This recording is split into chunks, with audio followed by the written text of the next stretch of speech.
Bonsoir à tous et bienvenue dans le Grand News, ravi de vous retrouver. Voici les titres à la une ce soir. Philippe Marchand, 70 ans, a été condamné à 25 ans de prison pour avoir tué Anne-Marie Ritchie, dont le squelette carbonisé avait été retrouvé en 2017 dans les Yvelines. Il avait réussi à dissimuler ce meurtre pendant près de 2 ans avant de relancer involontairement l'enquête. Michel Péramore, auteur prolifique de romans historiques, est mort à l'âge de 101 ans, ami de Claude Michelet et Denis Tillinac. Il était à l'origine, avec d'autres, à la foire du livre de Brive, devenu un événement littéraire incontournable. Vendredi soir, ce berger blanc suisse se promenait avec ses maîtres à Ménil-le-Roi lorsqu'il a disparu dans les buissons avant de tomber dans un puits. Son propriétaire est descendu dans la cavité avec les secours pour le rassurer. Il est sain et sauf.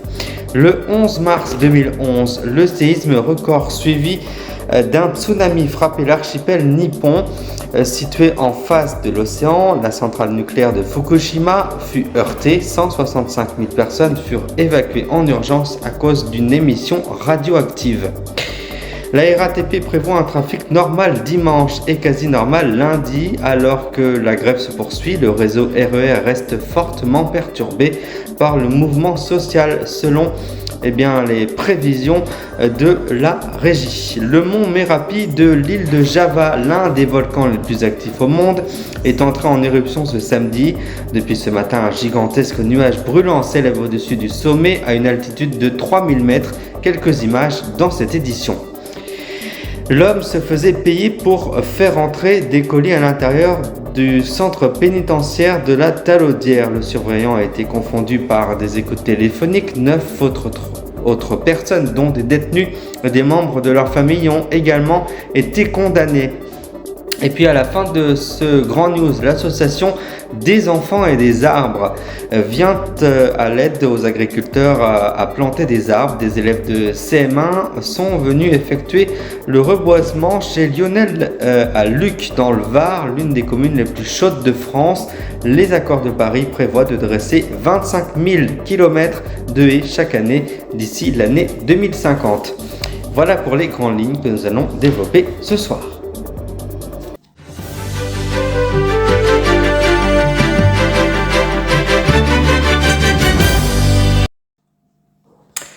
À Vernouillet, dans les Yvelines, ce sentier caillouteux caché derrière la départementale qui fait office de décharge à ciel ouvert. Des gravats, des pneus, des carcasses de véhicules s'entassent où on y trouve toutes sortes de détritus, des ossements humains, c'est plus rare.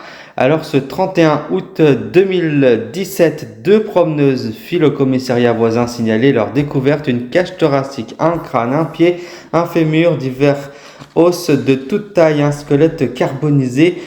Point de départ d'une enquête hors norme par la brigade criminelle de la police judiciaire de Versailles, qui va vite constater plusieurs traces de découpe post-mortem, notamment entre les vertèbres C3 et C4. La tête a été volontairement séparée du tronc. Tout le corps a été démembré avant crémation. Ces os sont ceux d'une femme petite de plus de 50 ans. L'ADN prélevé et sur un fragment de fémur ne trouve aucune correspondance au sein du fichier national automatisé des empreintes génétiques. Le squelette reste donc anonyme. Affaire à suivre. Maître du roman historique, auteur de plus d'une centaine de livres, l'historien Michel Péramore est mort à l'âge de 101 ans, annoncé samedi 11 mars. Les éditions Calment-Lévy, c'est une figure tutélaire de la littérature qui nous quitte, écrit la maison d'édition sur Twitter avec ses amis corréziens Claude Michelet et Denis Tillinac. Il a fondé dans les années 80 l'école de Brive, mouvement s'inscrivant dans la tradition d'un roman populaire donc du 19e siècle. Les pompiers, les spécialistes du groupement de reconnaissance et d'intervention en milieu périlleux, GRIMP, ont travaillé sans relâche pendant près de 5 ans. Ce vendredi soir, grâce à un imposant dispositif de secours Déployés en pleine nuit, ils sont parvenus à sauver Saïko, un chien de 2 ans qui venait de faire une chute de plus de 20 mètres dans une ancienne carrière à Ménil-le-Roi, dans les Yvelines. Et c'était il y a tout juste 12 ans, jour pour jour, le 11 mars 2011, à 14h46 heure locale, 6h46 heure de Paris, un séisme d'une magnitude 9,1 sur l'échelle de Richter, l'un des plus forts jamais enregistrés sur la planète, se produit au fond de l'océan Pacifique à environ 130 km de la ville Sandé sur la côte nord-est de l'archipel nippon durant de longues et terrifiantes minutes. Les convulsions de cette terre qui font s'écrouler des habitations et fissurer des routes. La puissance de la secousse est telle que Honshu, la principale île nippone, se déplace à 2,4 mètres vers l'est. La situation s'améliore selon un communiqué de la RATP publié samedi. Le trafic sera normal ce dimanche, donc demain, sur la quasi-totalité des lignes du métro de la régie. En revanche, dans le même temps, la circulation des trains sera très perturbée sur la ligne A du RER, qui est perturbée, et notamment sur la ligne B. Donc voici les détails après plusieurs journées de galère. La situation s'est améliorée au fil des jours sur le réseau de transport parisien opéré par la RATP. Ainsi, ce dimanche, la régie prévoit un trafic normal sur la plupart des lignes du métro et quasi normal sur la ligne 13. Sachez par ailleurs que pour cette journée, 2 lignes seront fermées pour travaux, la 9 et la ligne 14 jusqu'à 16h inclus. Il était presque endormi depuis fin 2010. Le mont Merapi sur l'île de Java, l'un des volcans les plus actifs du monde, s'est réveillé brutalement ce samedi en Indonésie. L'éruption a eu lieu à 12h heure locale, 6h12 à Paris, a indiqué l'agence indonésienne de la gestion des catastrophes.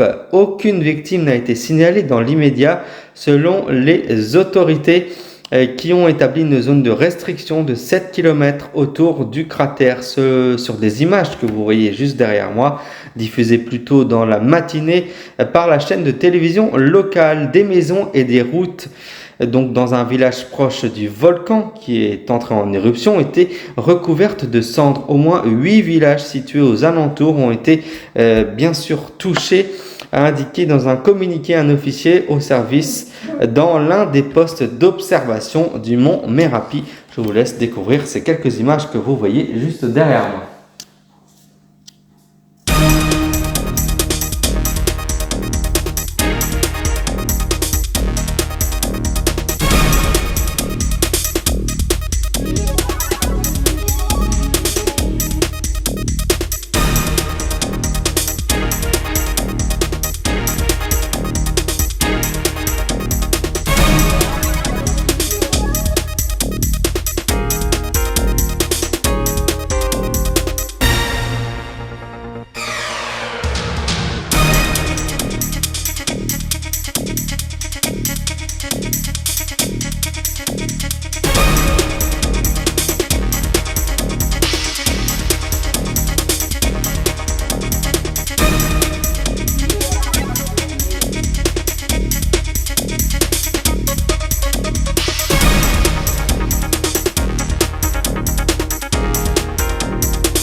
Un surveillant du centre pénitentiaire de la Talaudière dans la Loire qui ménoyait l'introduction de colis dans la prison a été condamné à 3 ans de prison, dont la moitié avec sursis par le tribunal correctionnel de Saint-Étienne dans la nuit de vendredi à samedi, dénonçant la gravité et l'ampleur des faits.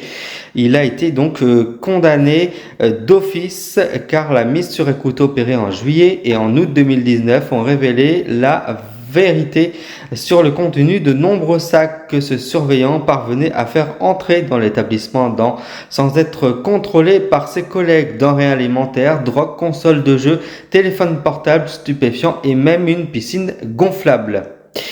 Et puis le dernier titre de l'actualité ce soir. Dans sa veine, il y a 5 ans, Lionel a été a arrêté les engrais chimiques. Depuis, pour ramener à la vie et de l'eau dans la terre, il plante des arbres pour changer de climat. C'est l'un des objectifs des accords de Paris qui prévoit de dresser 25 000 kilomètres de haies chaque année d'ici 2050. Ce jour, les élèves de CM1 sont venus effectuer un reboisement et vivent tous à Luc dans le Var, tout comme Lionel. En une journée, ils ont réussi à planter 250 mètres de haies dans un sol qui n'est plus labouré en profondeur et dans lequel la vie est donc revenue.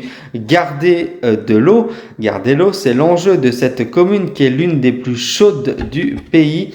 Depuis 2 ans, Lionel a déjà organisé des formations pour une quinzaine d'autres agriculteurs pour apprendre par exemple quelle espèce d'arbre il faut planter dans cette terre. Il explique que sur un sol très sec, la pluie pénètre mal, ruisselle jusqu'à la rivière et n'a donc pas le temps de fertiliser la terre.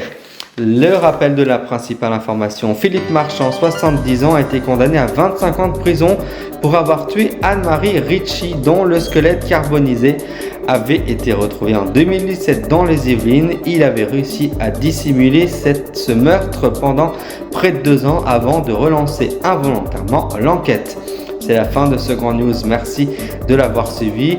Merci de votre confiance. Je vous souhaite une très belle soirée, un très bon week-end et je vous dis à très bientôt. Bon week-end et merci.